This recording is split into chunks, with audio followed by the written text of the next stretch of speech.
అందరికీ నమస్కారం. పోతన భాగవతంలో ఒక అద్భుతమైన కథ ఉంది. ఇచ్చిన మాటకోసం సర్వస్వాన్ని పణంగా పెట్టిన ఒక గొప్ప చక్రవర్తి కథ. అసలు దానమంటే ఏంటి, మాటకు కట్టుబడి ఉండటమంటే ఏంటి అనే విషయాలను ఈ కథ మనకు చాలా అద్భుతంగా వివరిస్తుంది. దాని గురించే ఈరోజు మనం మాట్లాడుకుందాం. ఒకసారి ఆలోచించండి, మనం ఇచ్చిన మాటకు అసలైన విలువెంత? ఈ ప్రశ్నతోనే ఈ కథలోకి వెళదాం. ఎందుకంటే వేల ఏళ్ల కిందట ఒక రాజు ఎదుర్కొన్న ఈ ధర్మసంకటం ఈరోజు మనందర్నీ ఆలోచింపజేస్తుంది. ఈ మొత్తం కథకు ప్రాణంలాంటి పదం దానశీలము. అంటే కేవలం ఏదో ఇచ్చేయడం కాదు, అదొక నియమం. ఒకసారి మాట ఇచ్చామంటే ఇక దాన్ని వెనక్కి తీసుకునే ప్రసక్తే లేదు. ప్రాణం పోతున్నా సరే అదొక గౌరవానికి సంబంధించిన విషయమన్నమాట. సరే, ఇక అసలు కథలోకి వెళ్దాం. ఈ కథానాయకుడెవరంటే బలిచక్రవర్తి. బలిచక్రవర్తి అంటే మామూలు రాజు కాదు.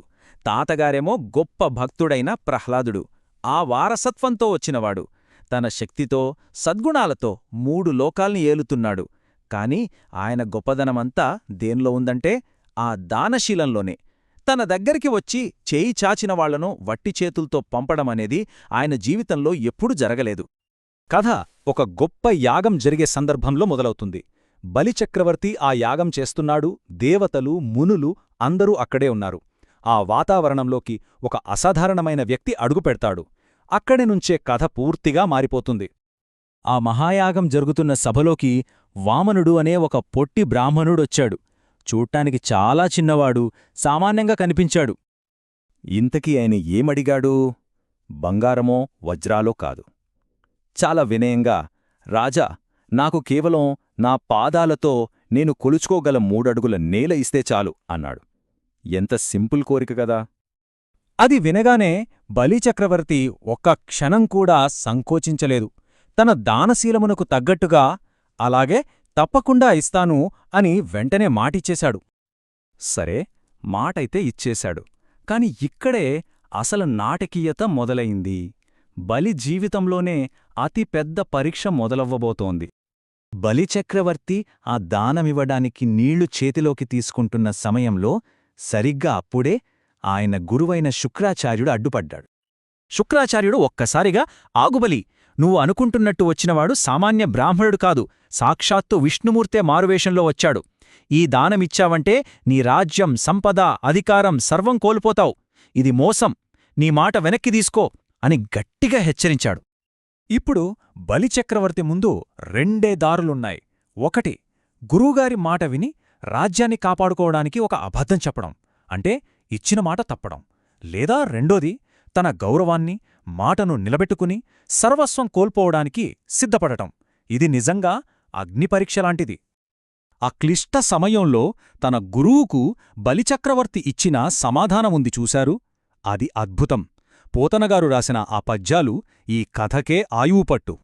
బలి ఏమన్నాడంటే, గురువర్యా, ఈ సంపదలు, ఈ రాజ్యాలు శాశ్వతమా? కాదు కదా. అవి ఈరోజు ఉంటాయి, రేపు పోతాయి. చరిత్రలో ఏ చక్రవర్తి అయినా తనతో పాటు తన సంపదను తీసుకువెళ్లాడా అనడిగాడు. ఇంకా చూడండి ఆయన తర్కం ఎంత గొప్పగా ఉందో. ఈ భూమిమీద ఎంతోమంది గొప్ప గొప్ప రాజులు, రాజ్యాలు ఏలారు. వారి గర్వమేమైంది? వారి అధికారమేమైంది? ఏమీ మిగలలేదు. మిగిలిందల్లా వారి నిలబెట్టిన సత్యం, వారు చేసిన దానం గురించిన కథలు మాత్రమే. ఆ కీర్తే కదా శాశ్వతం అన్నాడు. ఇక చివరిగా తన నిర్ణయాన్నే ఒక్క మాటలో చెప్పేశాడు. నేను నా మాటను వెనక్కి తీసుకోను. మాట ఇచ్చి తప్పడం కంటే పెద్ద పాపం ఇంకొకటి లేదు. నాశనం వచ్చినా, బంధనం వచ్చినా, చివరికి చావు వచ్చినా సరే గొప్పవాళ్లు మాట తప్పరు అని తేల్చి చెప్పాడు. ఇక బలిచక్రవర్తి నిర్ణయం తీసుకున్నాడు. మరి ఆ తర్వాత ఏం జరిగింది? ఆ ఇచ్చిన మాట ఎలా నెరవేరింది? ఇప్పుడు చూద్దాం. బలి అలా అనగానే ఆ చిన్న వామనుడు ఒక్కసారిగా ఆకాశమంతా పెరిగిపోయాడు.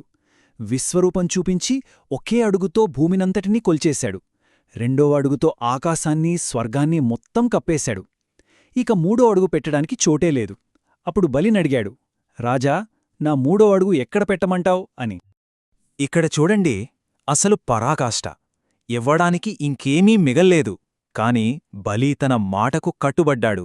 వెంటనే తల వంచి, స్వామీ, నా 3వ అడుగు నా తలమీద పెట్టు అని తన శిరస్సునే సమర్పించాడు. దానమంటే ఇది. మాట నిలబెట్టుకోవడమంటే ఇది. ఫలితంగా బలి వాగ్దానం నెరవేరింది.